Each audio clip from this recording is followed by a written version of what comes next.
Now, some people have rules.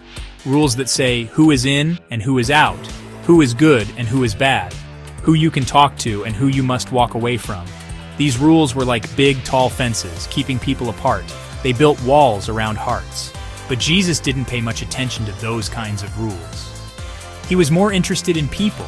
He was always looking, searching for the ones who thought they were forgotten, the ones hiding in the shadows, the ones no one else wanted to see. He came to be with them, to sit with them, to show them God's love, which is for everyone, no exceptions.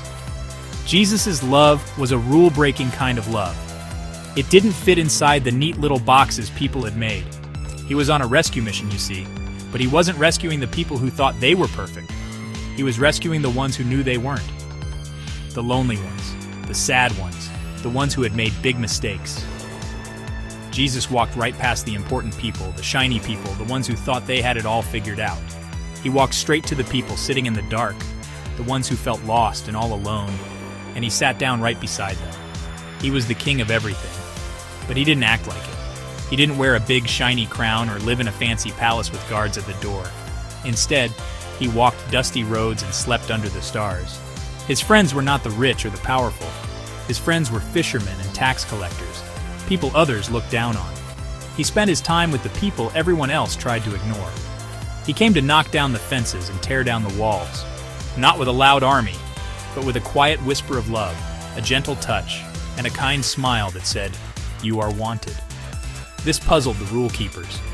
They would watch him from far away, shaking their heads and whispering to each other. "Why does he eat with them?" they would mutter. "Doesn't he know who they are?" But they didn't understand. They couldn't see what Jesus saw. They saw broken, messy people. Jesus saw his precious children, the very ones his Father had sent him to find. He saw hearts that were longing for a friend, for someone to see them and love them just as they were. And that's exactly what he did, every single day. One day the sun was hot and high in the sky. Jesus was tired from his long walk and sat down by a well to rest. A woman came to the well to get water. Now there were rules about this. A man like Jesus was not supposed to talk to a woman like her. She was from a different town, a place people didn't like. And she had a secret sadness in her heart that made her feel ashamed. She came to the well when no one else was around, so she wouldn't have to see their judging eyes. But Jesus saw her, and he spoke to her. "Will you give me a drink?" he asked. The woman was so surprised. No one ever spoke to her, especially not a man from his town. The people hiding and watching from a distance whispered to each other, "What is he doing? He's breaking the rules." But Jesus wasn't worried about their rules. He was worried about her heart. He told her about a special kind of water, a living water. That would mean she would never be thirsty again. He knew all about her secret sadness, but he didn't shame her. He offered her love and forgiveness. He offered her a new beginning, right there in the middle of a hot, dusty day. Another time, Jesus was walking into a town when a man came towards him. But everyone else ran away. They screamed and covered their faces. You see, this man had a terrible sickness called leprosy. The rules said he had to live all by himself. He had to shout, "Unclean, unclean!" So no one would get near him. He must have been so lonely. His heart must have hurt even more than his skin. He fell on his knees in front of Jesus. "If you are willing," he cried, his voice full of pain, "you can make me clean." Jesus' heart was filled with a deep, deep love for this man. The rule keepers would have run. Even his own friends might have stepped back. But Jesus did something no one ever did. He broke the biggest rule of all. He reached out his hand and he touched the man. He put his hand right on his sick skin. "I am willing," Jesus said, his voice full of kindness. "Be clean." And in that moment, the sickness was gone. But more than that, the loneliness was gone. Jesus' touch healed his skin, but it also healed his heart, telling him, "You are not alone. You are loved." One afternoon, lots of mothers and fathers wanted Jesus to bless their little children. They heard he was special, that he was God's son, and they wanted him to touch their little ones, so they brought their giggling, wriggling, noisy children to see him. But Jesus' friends, the disciples, thought they were helping. No, they said, putting their arms out to stop them. Jesus is too busy for children. He has important things to do. Don't bother the master. They thought Jesus was only for the grown-ups, for the serious and important business of God. But they had it all wrong. Jesus saw what they were doing, and he was not happy. "Let the little children come to me," he said, and his voice was firm but full of love. "Don't stop them, because the kingdom of God belongs to people who are just like these little children." He was turning their rules upside down again. People thought you had to be big and strong and important to get to God. Jesus said, "No, you just have to come like a little child, with open hands and a trusting heart." He wasn't too busy. He was never too busy for them. So he knelt down and opened his arms wide. The children ran to him, climbing onto his lap, pulling on his beard, and telling him their secrets.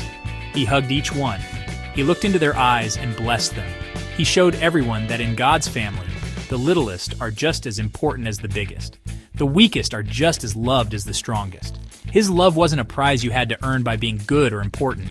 It was a gift, given freely to anyone who would come to him, even the smallest child with sticky fingers and a messy smile. Then there was the Sabbath. It was a special day of rest, a holy day. And there were so many rules about what you could and could not do. You couldn't work. You couldn't even carry your mat. One Sabbath, Jesus was teaching, and he saw a man who had been sick for a very, very long time. His hand was shriveled and weak. The rule keepers watched Jesus closely. Will he break the Sabbath rule, they wondered, hoping to catch him. They cared more about their rule than they did about the poor man's suffering. Jesus looked at them, then at the man. "Is it against the law to do good on the Sabbath?" he asked. They had no answer. So he healed the man, right there in front of them all. For Jesus, loving people was always the most important rule. Jesus walked everywhere, through dusty towns and across rocky hills. He walked to find the lost. He walked to heal the sick. He walked to be with the lonely. At the end of the day, his feet were tired. They were covered in the dust and dirt of the road. They were the feet of a king who walked among his people, not on a fancy carpet, but on the messy, ordinary ground where they lived. His feet told the story of his journey, a story of love that went to the places no one else would go. They were the beautiful feet that brought the good news. One evening, Jesus was having dinner at someone's house. A woman came into the room. She was one of those people the rule keepers whispered about. She had made many mistakes, and she carried a heavy sadness inside her. She didn't say a word. She just knelt down behind Jesus, right at his feet. She began to cry, and her tears fell onto his dirty, dusty feet, washing them clean. She then let down her hair, something a woman was not supposed to do, and she dried his feet with it. She kissed them over and over again, her heart overflowing with love and thankfulness.